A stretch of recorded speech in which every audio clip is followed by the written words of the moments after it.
Nous avons étudié la dernière fois la raison qui faisait qu'il existait des mouvements dans l'hydrosphère et dans l'atmosphère.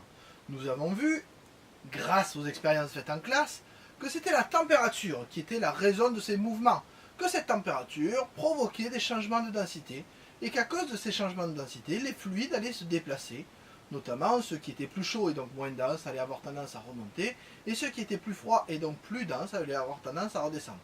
C'est ainsi par exemple que le vent va se créer dans l'atmosphère des zones de haute pression, chaudes et dilatées, vers les zones de basse pression, froides et contractées. Vous notez à la suite du cours, l'activité externe de la Terre est encore une fois liée à des différences de densité des fluides, point. La densité des fluides varie selon leur température, point.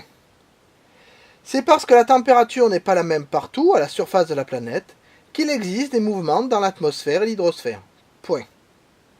Évidemment, la question de savoir pourquoi les températures ne sont pas pareilles partout sur la Terre doit se poser. Et d'ailleurs, vous auriez dû l'étudier en 6e dans le nouveau programme. Mais comme ce nouveau programme a été mis en place cette année, vous n'avez pas pu le voir en 6e. Donc pour faire simple, je vous passe une petite vidéo qui vous permet d'expliquer pourquoi la température n'est pas la même à tous les niveaux de la Terre, aussi bien à l'équateur qu'au pôle. Vous verrez, c'est très simple et je ne doute pas que vous compreniez. Bon visionnage.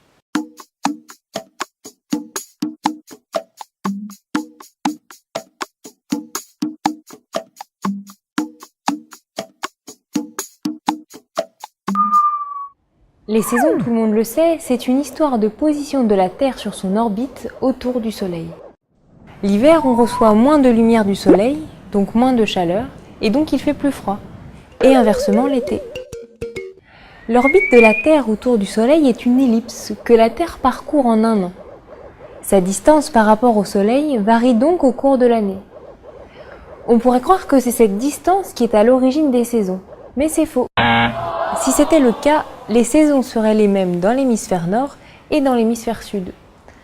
Pourtant, c'est l'hiver dans l'hémisphère sud quand c'est l'été dans l'hémisphère nord. Et en France, c'est justement l'été que la Terre est le plus loin du Soleil. Et puis, il faut ramener les choses à leur juste valeur.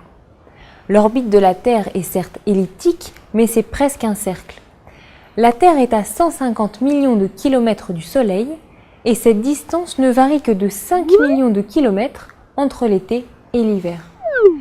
Si l'on représentait le Soleil par un ballon de football placé au centre d'un terrain de foot, la Terre serait représentée par une tête d'épingle de 2 mm de diamètre. Dans ce cas, la Terre serait placée à environ 24 mètres du Soleil, c'est-à-dire à mi-chemin des buts, et cette distance ne varierait que de 80 cm entre l'été et l'hiver. Pas de quoi expliquer les changements de saison. Pour comprendre ce qui se passe, regardons la quantité de chaleur ou de lumière que nous recevons du Soleil. Pour simplifier, ne retenons que les rayons du Soleil qui chauffent la France, un peu comme un radiateur. Si l'on prend ces mêmes rayons et qu'on les glisse jusqu'à l'équateur, ils éclairent une surface plus petite. On utilise le même radiateur pour chauffer une pièce plus petite, il fait donc plus chaud. Au contraire, si on amène notre radiateur au pôle, il chauffe une surface plus grande, il fait donc plus froid. La Terre tourne autour de son axe, la France n'est donc éclairée par le Soleil que la moitié du temps, le jour et pas la nuit. La Terre tourne aussi autour du Soleil, mais ça ne change rien. Notre radiateur chauffe toujours toute la France, quelle que soit la position de la Terre autour du Soleil. Pour expliquer les saisons, on n'a pas encore pris en compte un point essentiel. L'axe de rotation de la Terre est incliné. Au cours de la rotation de la Terre autour du Soleil, tout au long de l'année, l'axe est toujours incliné de la même façon, indépendamment de la position du Soleil. Du coup, son inclinaison par rapport au Soleil change. Quand l'axe est incliné vers le Soleil, le radiateur de tout à l'heure éclaire une surface plus petite, il fait donc plus chaud, c'est l'été. Au contraire, quand l'axe est incliné dans l'autre sens, le radiateur éclaire une surface bien plus grande et il fait plus froid, c'est l'hiver. La quantité de lumière réservée à la France en été doit chauffer en hiver, en plus de la France, la Grande-Bretagne et l'Espagne.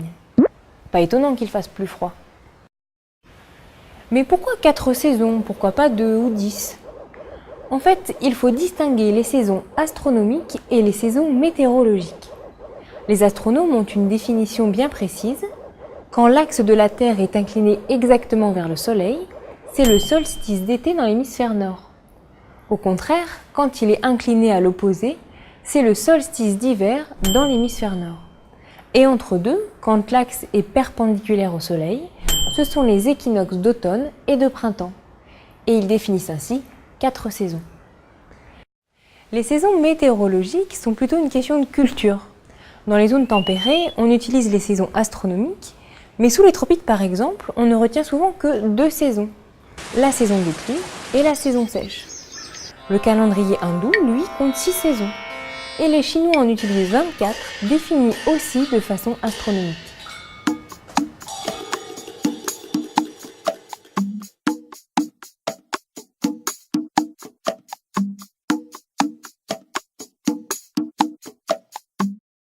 Bon, c'est clair j'espère, hein. La différence de température s'explique parce que le Soleil éclaire plus ou moins directement la planète, ce qui va lui permettre soit de concentrer son énergie, soit de la disperser sur une plus grande surface, ce qui va expliquer les écarts de température. Vous notez à la suite du cours, ces différences de densité sont dues à une répartition inégale de la température à la surface de la Terre, point, ce qui explique la présence de climats différents, point. Et oui, nous sommes ici en présence de climatologie et non plus de météorologie. C'est-à-dire que nous n'allons plus étudier simplement les phénomènes locaux de pluie et de vent, mais essayer de comprendre les différents climats qui existent sur Terre. Oui, les climats, vous les avez déjà étudiés, en tout cas vous les avez vus rapidement, et c'est ce que nous ferons la prochaine fois. Sur ce, je vous dis à bientôt.